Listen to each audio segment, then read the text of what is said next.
बिहार के आरा के civil court के पास आज उस वक्त अफरा तफरी का माहौल कायम हो गया जब बाइक पर सवार दो की संख्या हथियार से लैस अपराधियों ने एक बुजुर्ग व्यक्ति को सरेआम गोली मार जख्मी कर दिया। जानकारी के अनुसार घायल बुजुर्ग आरा सिविल कोर्ट में एक पूर्व के हत्या के मामले में नामजद आरोपी था और वो आज उसी केस के तारीख में पेशी के लिए सिलसिले में आया हुआ था। इसी बीच हथियारबंद बदमाशों ने उन्हें गोली मारकर घायल कर दिया।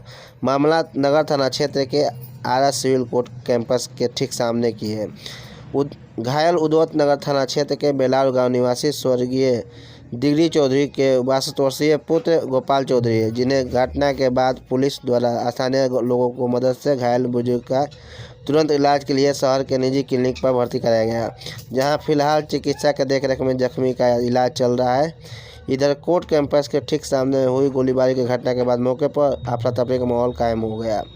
घटना की जानकारी मिलते ही भोजपुर एसपी प्रमोद कुमार यादव सहित भारी संख्या में पुलिस बल घटना पर पहुंचकर पूरे मामले की छानबीन कर रही है।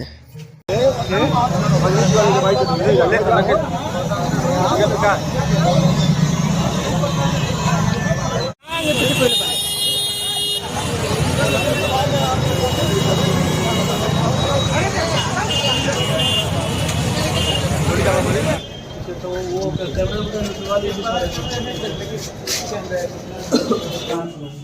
कहना का है बाएं का ना मशीन बढ़ा ले थे। किस लिए थे? वो एक केस था, उसमें तारीख पे थे। चाची केस था? मर्डर केस था। मर्डर केस कब हुआ था? 2016 में हुआ था। किसकी हत्या हुई थी उस समय?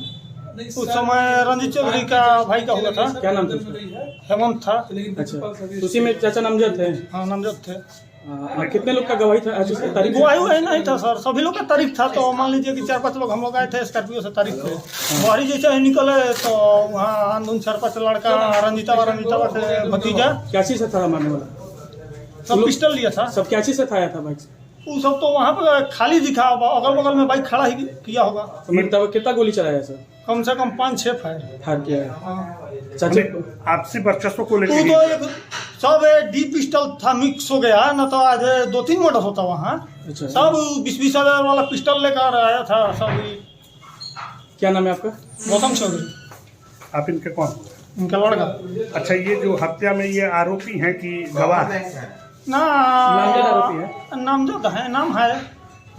हाँ, साइड से वो नाम ना किसी को दिया जाता है। हाँ, तो नामजद हो गया। क्या मामला है सर?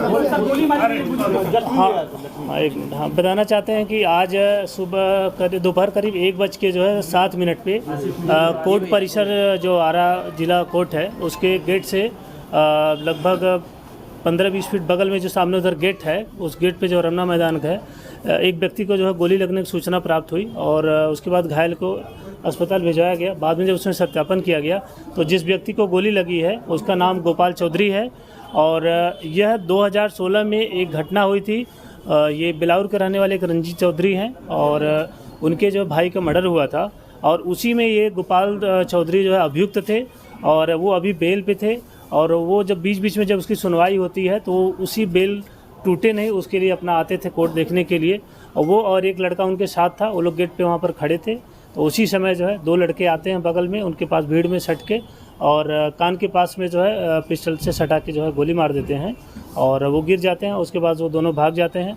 तो उसमें बताना चाहते हैं कि जो गोपाल चौधरी हैं ये उस कांड में अभियुक्त थे। अभी ये अस्पताल में इलाजरत हैं और उनकी जो गोली निकल गई है और वो अभी प्राथमिक रूप से पूरी तरीके से सेफ़ हैं, उनका इलाज चल रहा है और संभवतः वो बच जाएंगे। किसी तरीके की जो है इसमें मतलब डॉक्टर ने भी विश्वास दिलाया है कि वो बच जाएंगे, किसी तरीके की उनका जो है वो होने की संभावना नहीं है। अब रही अभियुक्तों की बात, अभियुक्तों को हम लोगों ने सत्यापन कर लिया है। जो उनके साथ लड़का था मौके पर उन्होंने भी सत्यापित कर दिया है। एक अभियुक्त का नाम मनीष है और दूसरे अभियुक्त का भी नाम वो लोग बताए हैं, लेकिन हम लोग भी अपने स्तर से पता कर रहे हैं और इसमें उनके परिवार वालों ने भी बताया कि ये पूर्व में जो है जो वहाँ पे रंजीत चौधरी और बूटन चौधरी के जो आपस में लड़ाई चलती है उसी में जो है उनका आरोप है कि मनीष जो है भूटन चौधरी से जुड़ा हुआ है और दूसरा भी जो अभियुक्त था उन लोगों ने ही गोली मारी है, उन्होंने पहचाना है। हम लोगों के पास CCTV फुटेज भी आ गया है, उसका हम लोग सत्यापन कर रहे हैं। तो अभियुक्तों का नाम हमारे पास आ गया है, हमारी टीम उसमें हमने लगा दिया है। बहुत जल्द हम लोग उसमें गिरफ्तारी कर लेंगे और जो भी इसकी विधिसंगत कार्रवाई होगी की जाएगी। और इसके साथ कोर्ट परिसर के बाहर जो घटना हुई है तो बताना चाहते हैं कि हम लोगों को वहाँ पे जो सिक्योरिटी लगी है उसमें से हमारे जो BMP के सिपाही थे और हवलदार 3-4 लोग अंदर थे और 2 गेट के बाहर खड़े थे। और जैसे वो भीड़ में गोली चलाया तो उसमें से एक सिपाही दौड़ा के उसको पकड़ने की भी कोशिश किया और लेकिन भीड़ का फ़ायदा उठाते हुए वो धक्का मार के जो है रमना मैदान में घुसा है और दूसरी साइड से जो है बाउंड्री छलांग लगा के वो निकल गया है। लेकिन हम लोगों ने सत्यापन कर लिया, बहुत जल्द जो अभियुक्त हैं उनकी गिरफ्तारी सुनिश्चित कर ली जाएगी, आगे विधि सम्मत कार्रवाई की जाएगी। यहाँ कोर्ट के गेट के सामने जो है एक व्यक्ति को गोली मार दी गई है, ठीक गेट के सामने मारी गई है। यहाँ तो पुलिस भी रहता है, इसके बाद पुलिस प्रशासन चप्पे चप्पे पे है, लेकिन अपराधियों का मनोबल देखने से जाहिर होता है कि इन लोगों द्वारा जो है पुलिस के घेरे में इन लोगों ने गोली मारी है। निश्चित तौर पे अपराधियों का मनोबल बढ़ा हुआ है। जख्मी कहाँ के हैं कुछ पता है? जख्मी गवाह के रूप में आए हुए थे, सुनने में जो आ रहा है गवाह के रूप में थे, उनको गोली मार दी गई। मैंने कोर्ट के सामने मारी गई, एकदम कोर्ट गेट के सामने मारी गई। क्या कहेंगे आप, सुरक्षा जिस तरह से कोर्ट के सामने आए दिन इस तरह की घटनाएं हो रही? देखिए, इसमें प्रशासन को सख्ती से अपराधियों के खिलाफ कार्रवाई करनी होगी, नहीं तो यहाँ कोई भी सुरक्षित नहीं है। जब पुलिस के घेरे में अपराधी गोली मार सकते हैं तो इससे लगता है कि मनोबल अपराधियों का कितना बड़ा हुआ है। क्या नाम हुआ आपका? अंजनी तिवारी, अधिवक्ता, सिविल कोटारा।